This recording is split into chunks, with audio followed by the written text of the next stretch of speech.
Hi viewers, Google chrome என்று நாம் பயன்படுத்துகிறோம். கூகுள் டிரைவ், ஜிமெயில் இவை எல்லாம் பயன்படுத்துகிறோம் தானே. இவற்றிற்கு முன்னோடியாக இருந்த ஒரு நபர் தமிழ்நாட்டில் இருந்து அமெரிக்காவுக்கு சென்று கூகுளில் வழிநடத்தி உள்ளார் என்று நீங்கள் கேள்விப்பட்டிருப்பீங்க. அவர் தான் சுந்தர் பிச்சை. அவரது வரலாறு எல்லோருக்கும் மோட்டிவேஷனாக இருக்கின்றது. அந்த வரலாற்றை சுருக்கி தருகின்றது மற்றும் அவரது இந்த நிலைமைக்கு அவர் எவ்வாறு வந்தார் என்ற பல விடயங்களையும் இந்த வீடியோ உங்களுக்கு சொல்ல வருகின்றது. எனவே யாராவது சப்ஸ்கிரைப் பண்ணாமல் இருந்தால் உடனடியாக சப்ஸ்கிரைப் பண்ணி பெல் ஐக்கனை அழுத்தி வைத்துக் கொள்ளுங்கள். அப்பொழுது இந்த சேனலில் நாம் போடும் அனைத்து தமிழ் வீடியோக்களும் உங்களுக்கு உடனடியாக வந்து சேரும். சரி, இப்பொழுது பார்ப்போம். சுந்தர் பிச்சை என்பவர் 1972 ஜூன் 10 மதுரையில் பிறந்தார். தமிழ்நாட்டில் உள்ள மதுரையில்.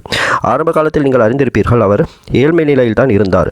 என்ற போதிலும் அவர் மிகவும் புத்திசாலியாக இருந்ததனால் ஐடிடி காரங்காவூர் என்ற என்ஜினியரிங் காலேஜில் சேர்ந்து எவ்வாறு அவர் என்ஜினியரிங்கினை முடித்தார். பின்னர் ஸ்டான்ஃபோர்ட் பல்கலைக்கழகத்தில் பிடெக், அடுத்தது சயின்ஸ் அண்ட் இன்ஜினியரிங் அவர் பயின்றது எங்கு தெரியுமா? அமெரிக்காவின் பென்சில்வேனியா பல்கலைக்கழகத்தில். மற்றும் அங்கு MBA என்பதையும் பயின்று மிகவும் ஒரு சயின்ஸ், டெக்னாலஜி, இன்ஜினியரிங், MBA போன்ற பல துறைகளிலும் அவர் வல்லுநராக திகழ்ந்தார். எனவே அவரது திறமையை கண்டு கொண்ட கூகுள் நிறுவனம் என்ன செய்தது என்றால் 2004 ஆண்டு அவரை கூகுளில் சேர்த்து கொண்டது. அப்பொழுது கூகுள் என்பது வளர்ந்து வரும் நிறுவனமாகத்தான் இருந்தது. இவர் கூகுளில் சேர்ந்த உடனேயே இவர் அறிமுகப்படுத்திய திட்டங்கள் தான் உலகத்தை திரும்பி பார்க்க செய்தது. யார் இவர் என்று?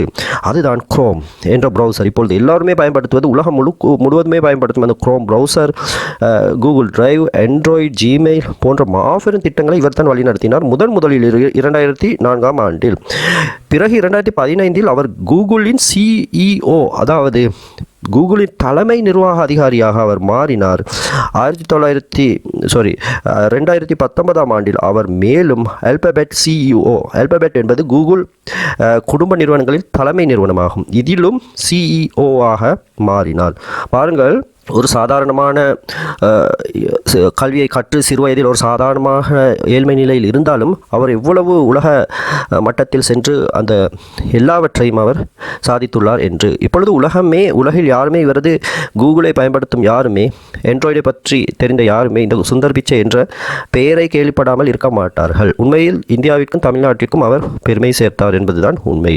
அடுத்தது 2022 இந்திய அரசு அவருக்கு மிகப்பெரிய ஒரு விருதை, பத்மபூஷன் என்ற விருதை வழங்கி கௌரவித்தது என்பது குறிப்பிடத்தக்கது.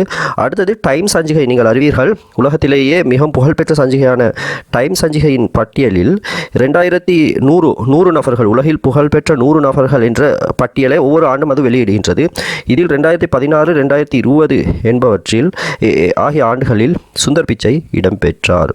மற்றும் 2024 அவர் இடம்பெற்றார். இப்பொழுது அவர் என்ன செய்து கொண்டிருக்கிறார் என்றால் AI. இப்பொழுது உலகத்தையே ஆண்டு கொண்டிருக்கிறது AI தான். அந்த AI திட்டங்களில் முதன்மை அந்த வழிநடத்துவராக, தலைமை திறன் கொண்டவராக அவர் செயற்பட்டு வருகிறார். செயற்கை நுண்ணறிவு எனப்படும் AI திட்டத்தை அவர் தான் இந்த கூகுளின் ஊடாக மானிட்டர் பண்ணுகின்றார் மற்றும் இதில் அதிகமாக முதலீடுகளை செய்ய அவர் தூண்டுகிறார். எனவே 2025 நிலவரப்படி கூகுள் பிச்சை அவர்களின் நிகர சொத்து மதிப்பு என்பது ஏறத்தாழ $1.1 பில்லியன் என்பதை எட்டியது. ஆகவே உலகில் ஒரு மாபெரும் பணக்காரராகவும் இவர் இருக்கின்றார். எனவே இந்த வீடியோவில் நாம் மிக சுருக்கமாகத்தான் கூகுள் பிச்சை அவர்கள் தொடர்பான விவரங்களை கொண்டு வந்தோம். அவரது பிறப்பு தொடக்கம் தற்போதைய நிலை வரை. என்றாலும் அவரது முன்னுதாரணம் முழு உலகத்துக்கும் கற்றுக்கொள்ளக்கூடிய பாடங்கள் பல இருக்கின்றன. ஏழ்மை என்பது, அதாவது நாம் எதிலும் சாதிப்பதற்கு ஒரு தடை அல்ல என்பதற்கு சிறந்த உதாரணம் கூகுள் பிச்சை தான். எனவே இவ்வாறான சயின்ஸ் தொடர்பான பல வீடியோக்களை மற்றும் மோட்டிவேஷனையும் கலந்த வீடியோக்களை நாம் கொண்டு வருகிறோம். லேட்டஸ்டான அப்டேட்களை அடிக்கடி உங்களுக்கு தருகிறோம். எனவே இணைந்திருங்க எம்முடன். சப்ஸ்கிரைப் பண்ணுங்கள், ஷேர் பண்ணுங்கள், லைக் பண்ணுங்கள் எமது வீடியோக்களை.